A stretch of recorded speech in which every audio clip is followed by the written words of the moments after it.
আপু আপনারা তো এর আগে দেখা করছেন তাই না? না ভাইয়া, এটা আমাদের প্রথম যদিও আমি অনেকবার গেছিলাম আপুর ফুডকার্টে, বাট তখনই আপুর ফুডকার্ট বন্ধ থাকে।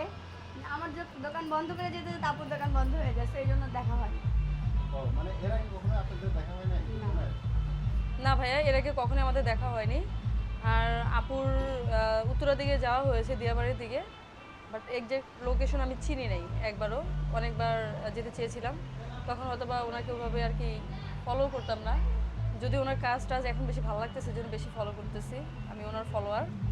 তবে ইনশাল্লাহ যাওয়ার ইচ্ছা আছে মিমাপুর ফুডকার্টে। আপু আপনারা দুজনকে যে সময় প্রথমে দেখলেন, এখন সেক্ষেত্রে আপনার অনুভূতি কি? আসমাপু আগে একটু বলেন। ওয়াও, আমি এক কথা জানতে চাচ্ছিলাম না। ওই কথাই তো বলে দিল, ওয়াও। মানে একটা ওয়ার্ডে জানতে চাচ্ছিলাম না, আমি চাচ্ছিলাম একটু বিস্তারিত। বিস্তারিত। বিস্তারিত বলবো ভাইয়া? বিস্তারিত জানতে চোখ রাখুন পরবর্তী ভিডিওতে, আবার দেখা হবে আপনাদের সাথে।